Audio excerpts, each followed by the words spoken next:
Hey, good morning. Yes, it is. It's Tuesday morning. Up, October 24th. I don't know what's going on this week, but now we're supposed to get up almost to 70 degrees. 70 degrees here in northern New York. This is crazy. I've been dealing with 40 degrees last couple of days, so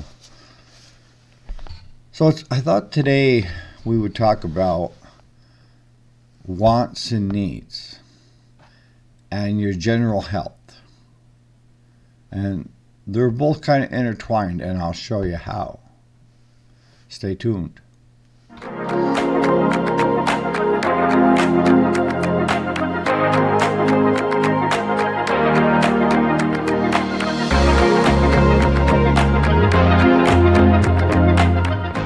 All right, so what am I talking about here? I'm talking about in life, that the biggest thing that you need to do is stay healthy. And one of those ways of staying healthy is keeping your stress down and also seeing your doctor at least once a year just to do baseline checks on you to make sure that everything is still going good for you, your health, your heart, lungs, what have you. I'm not a good one to talk because, I'm the type of person, if it isn't hanging or falling off, I'm not going to a doctor. But I do. I'm old school. And old school, I've never had a colonoscopy. I've never had any of that. And I don't plan on it. And I've always said, if I'm going to get a colonoscopy, it better be by a beautiful looking doctor, and she better kiss me when I wake up. Because we've done some. Seriously, you should have at least a yearly exam. Whether you're a shop owner, your employee, what have you. Everybody should have a yearly exam. And usually what they'll do is they'll take you in, they'll do EKGs on you, some blood work, and adjust your medications for blood pressure is a big one, cholesterol. You have to take care of yourself because you've only got one body to have. You can't just jump into a new body. So I'm not going to go really in depth into that except for to say that Amos can probably tell you is that he probably didn't go see a doctor for quite a while, and then next thing you know, he's full blown, got to have a triple heart bypass. And we don't want to lose any of you guys out there or gals. So my suggestion to you, advice to you, is if you haven't had an exam in the last 3 to 5 years, get with the primary, schedule blood work, do EKGs, stress tests, and all that, just to give a baseline, especially if you're encroaching 45 to 50, okay? 40, they like to have colonoscopies done. My feeling on that is if I don't have anything going wrong in that neck of the woods, no. My wife, she has them all the time. It's like, what's the big deal? Well, big deal to me is sometimes the cost. And some of you people out there may not have health insurance. That would be a hard one to swallow. And if you don't have health insurance, in the comments, tell me why you don't have health insurance of some kind. And I'll even spend a little bit of my time looking in your area to see what there is to offer for the income that you have coming in. Even if you have healthcare insurance for a couple months and get yourself a baseline and get out, I'm okay with that.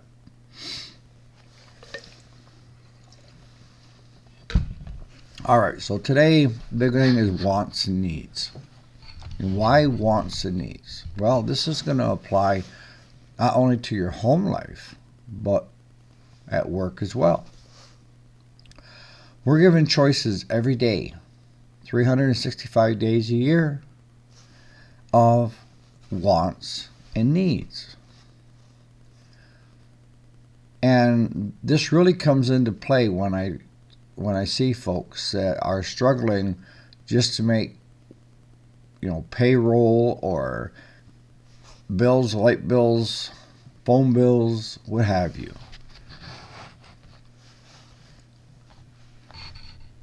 Is that you need to, at some point, make a list and write down all the money that's going out and whatever money's coming in. And then I want you to break it down even further. I want you to look at that column and say, is that a want or a need? Example, your shop is adequate, and your employees are doing great for work and everything, but you see a specialty tool that you would like to have. Now, what would you think that would be? Would it be a want or a need? Well, some would say, well, I need it for the shop for productivity. But if you've been going right along pretty good without it, why do you need it this minute? See, you can get whatever you want, whenever you want, as long as you can afford it. And if you can afford it, hey, all the power to you.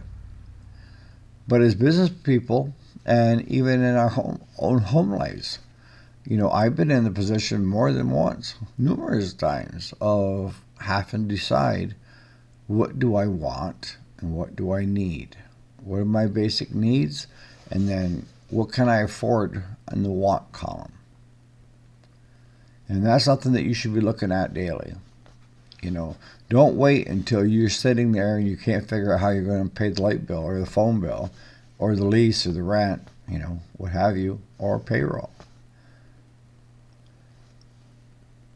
Because if you're at that point, now you're in dire straits, because now you're going to have to start slashing and getting it down to where your budget can afford what you've got. And that may mean letting employees go.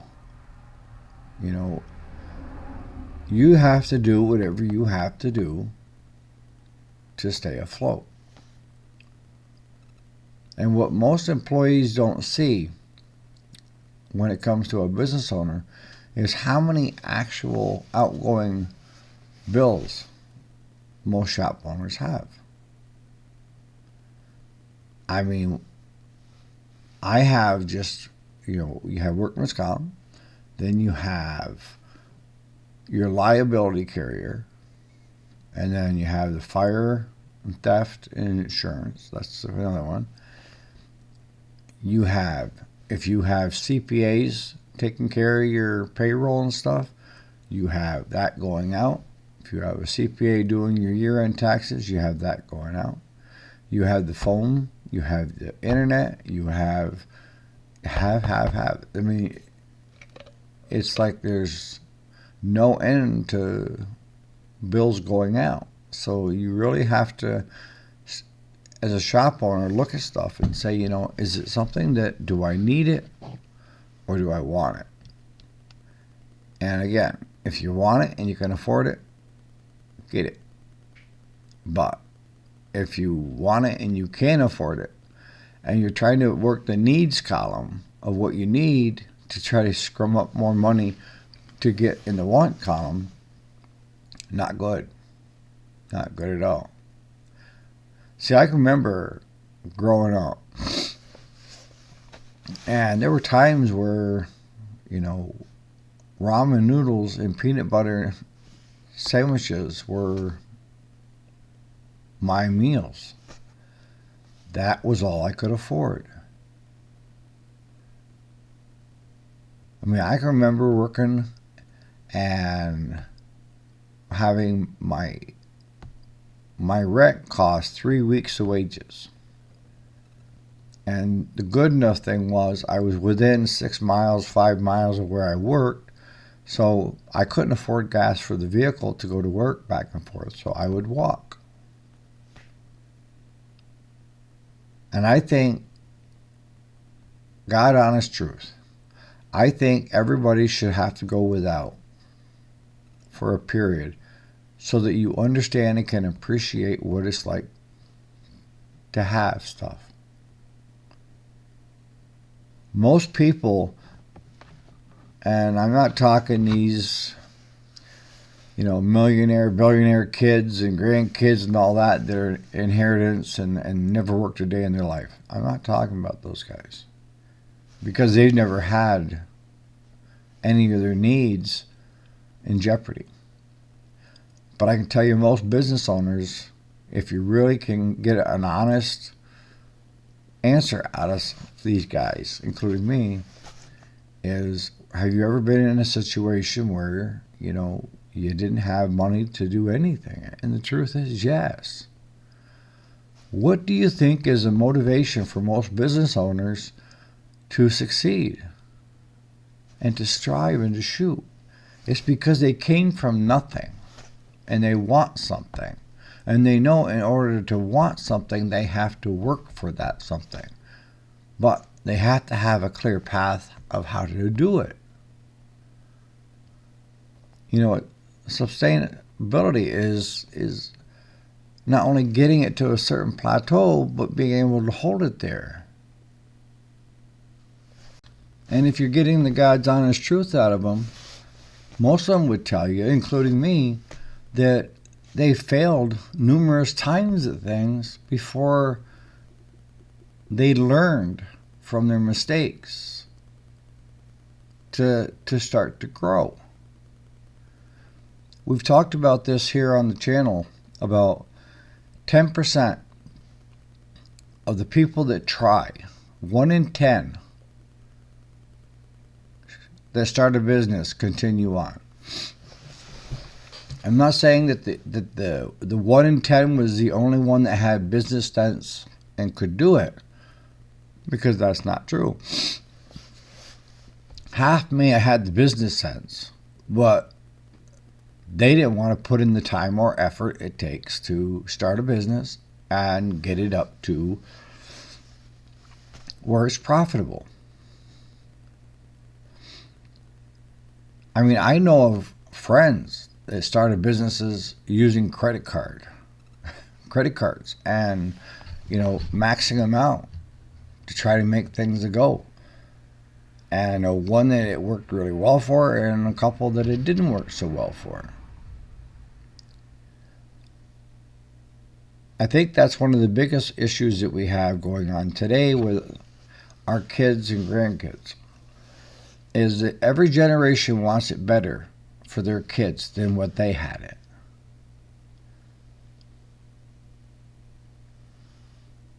But I think we as parents and grandparents are hurting our kids and grandkids by doing that. Because I think that my kids and grandkids need to go without so they can appreciate what they have.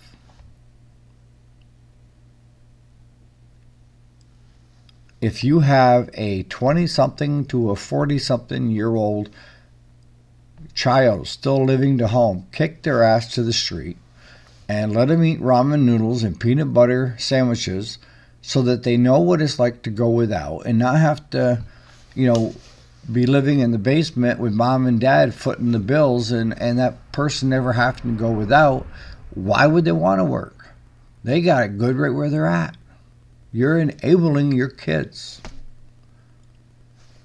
Kick them out. If you love them, kick them out. Because you're not teaching them anything right now. Nada. We don't all have safety nets.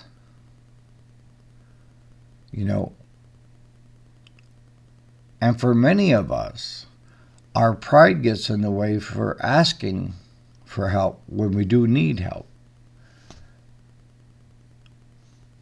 But again, I think everybody should go without so that you can appreciate what it's like to have stuff when you have it.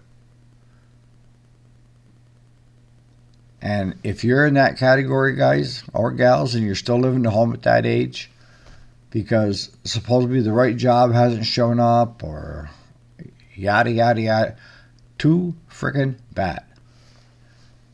Move out.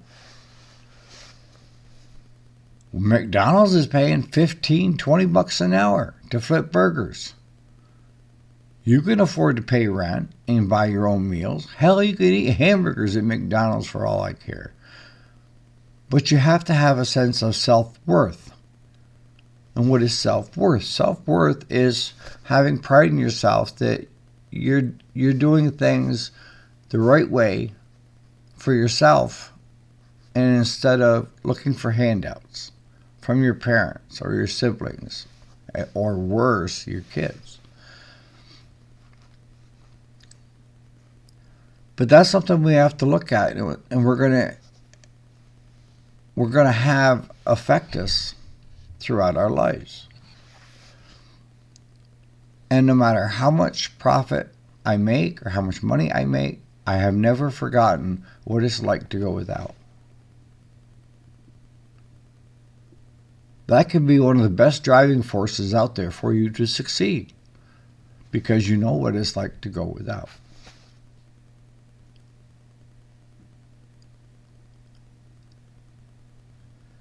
All right, so again, if financially you're doing good, that's great. If you want to do a little bit better, you might want to take some of this advice. If you're not doing so good and the business is struggling, or you're struggling at home, then, like I say, just get out a sheet of paper and draw a line right down through the middle of the paper and put down wants and needs, and then address each thing that you're spending on monthly of money going out, of do I want it or do I need it? And if it goes into the need column, then we need to have it stay there unless your needs aren't really what it. Let me put it this way. Excuse me. For a business, your landline is a need. You know, if you've got fiber optic, and your phone system is through that, that's a need, because you have to have a way to have customers contact you when you contact them. But now a business cell phone, is that a want or a need? In most cases, that falls into the want column, because you technically don't need to have that phone. You could buy a simple track phone and get a yearly plan on it, just for people to call you in emergencies. You don't need the latest Apple iPhone out there with all the bells and whistles and paying $200 to $300 to $400 a month on it. That's a want, whether you want to or not. That's a want. You can't put that in the need that you have to have that top of the line iPhone, when a track phone would cover the need category. You see how I'm doing it? You have to be honest with yourself. And that's all I ask, is if you're struggling, you need to be honest with yourself and put that stuff down. So that brings me to, shop owners that are struggling. And I know shop owners that have been doing it for 30, 40, 50 years, and they're struggling. But the biggest reason I see them struggling is that they're still trying to do the same old that got them to this point, and not getting the same results. And what do I mean by that? I mean, back 20 years ago, even back 10 years ago, most shops made a 50% markup on their parts, and then they had money coming in from their labor. Right? Not so good this time of year, this day and age, with people being able to use the internet easily, order parts online, get their parts within a week.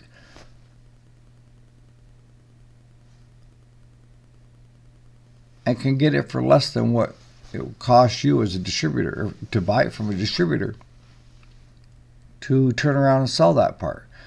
So if you're paying the distributor $30 and you're marking it up to 45 and it's selling on eBay for 12, it's kind of like that little dog that hits the calculator and keeps it don't add up. It doesn't add up. So what you're really going to do, what you really need to do, is realistically look at your business and your business plan and find out what's not working anymore and make changes to still be relevant, if you understand that. See, with me, when I give advice, and that's all it is, folks, is advice, is I don't want you to follow my plan word for word or action to action. What I want you to do is take my advice and tweak it and critique it to what works for you, because every one of us is different. There are some similarities across the board, but other than that, that's where it ends. So I want you to take and tweak it to where it will work in your certain situation. And I'm thrilled if you can do that.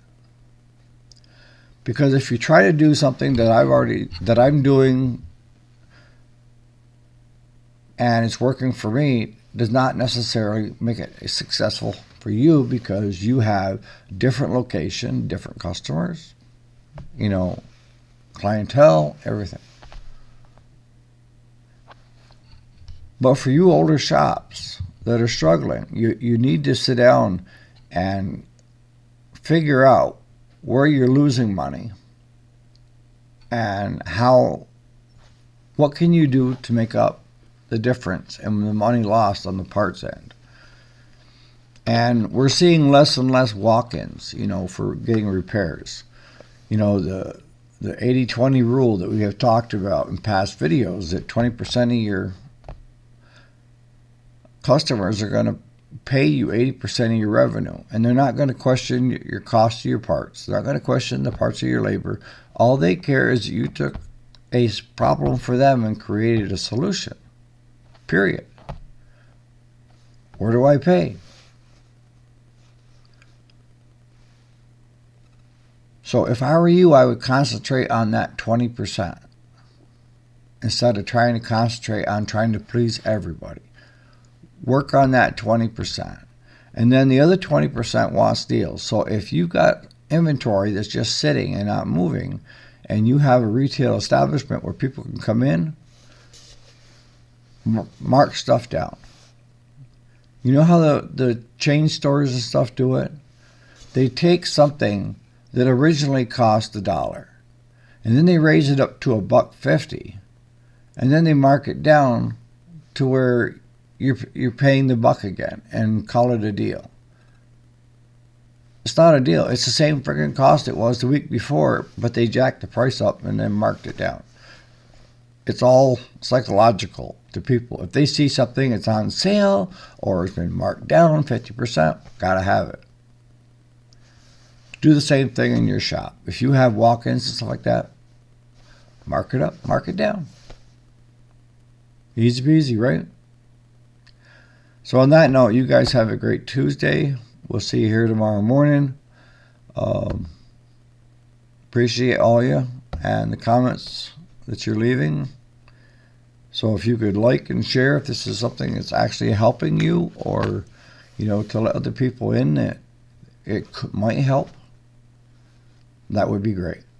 So you guys have a great Tuesday.